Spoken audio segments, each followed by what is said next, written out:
সালামু আলাইকুম। একটু খারাপ সংবাদ আছে। গতকালকে রাত্র থেকে এখন থেকে প্রায় ৪-৫ ঘন্টা যাবৎ বেগম খালেদা জিয়ার মৃত্যুর খবর সোশ্যাল মিডিয়াতে ছড়িয়ে পড়েছে যে তিনি মারা গেছেন। আর এই ঘটনাটার পিছনে বেশ কিছু যুক্তি দাবি করা হচ্ছে। আর যতটুকু তথ্য আছে, খুব ইমার্জেন্সি জনাব তারেক রহমান বাংলাদেশে আসছেন। বাট ওনার মৃত্যুর খবর এখন পর্যন্ত কোনো অথরাইজড গণমাধ্যম অথবা খালেদা জিয়ার পরিবার অথবা বিএনপি পরিবার থেকে নিশ্চিত করা হয়নি। এখন মৃত্যুর খবরটা নিয়ে যতটুকু ধোঁয়াশা এবং কুয়াশা আছে, আমি যদি প্রথম আলোর একটা রিপোর্ট দেখি, প্রথম আলোর, আমি অন্যান্য গণমাধ্যমগুলোর দিকে গেলাম না বা গণমাধ্যমে ওইভাবে আসেও নাই। প্রথম আলোর রিপোর্টটি বলছে আহমেদ আজম খান গত রাতে ওনাকে দেখতে গিয়েছিলেন, তবে দেখার সুযোগ পাননি, কারণ বর্তমানে খালেদা জিয়া ভেন্টিলেশন সাপোর্টে আছেন। সিসিইউ থেকে ওনাকে আইসিইউতে, এরপর ভেন্টিলেশন বা লাইফ সাপোর্ট যাই বলেন, তিনি এখন ওই অবস্থায় আছেন। অর্থাৎ ওনার অবস্থা খুবই ক্রিটিক্যাল কন্ডিশনে আছে, আর তিনি আমাদের মাঝে ফিরে আসার জন্য ফাইট করছেন। বলার মতন কোনো কন্ডিশনে তিনি এখনো আসেননি। তো গত বুধবার থেকেই প্রায় সারাহীন অবস্থায় তিনি আছেন। সামান্য সংকট কাটার কথা বললেও এই মুহূর্তে যতটুকু তথ্যপাত্য জানা যাচ্ছে যে তিনার শারীরিক অবস্থা আসলেই খারাপ।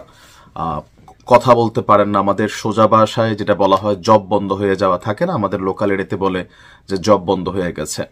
হয়তোবা তারেক রহমানের জন্য অপেক্ষা।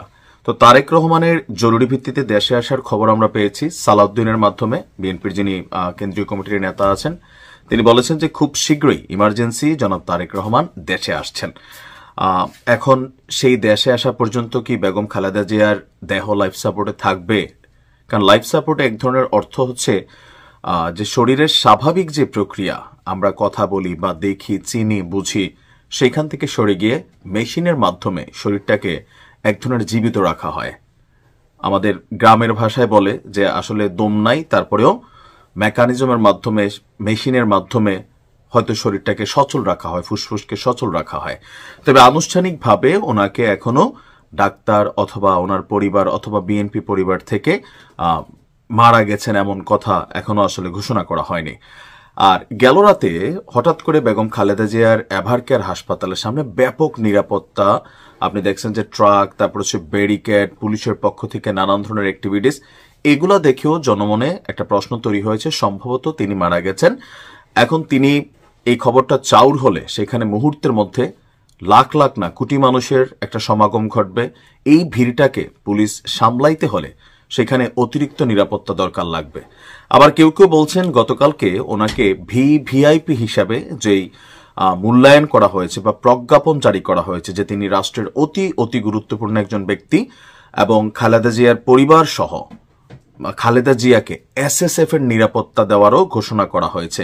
এখন ওইটাও হতে পারে, যখন কাউকে এসএসএফ এর নিরাপত্তা দেওয়া হয় সেই ক্ষেত্রে তার স্বাভাবিক যে নর্মাল প্রটোকল দলীয়গুলো থাকে না, একটা স্পেশাল নিরাপত্তা, যেমন শেখ হাসিনার পরিবার এসএসএফ নিরাপত্তা পাইতো।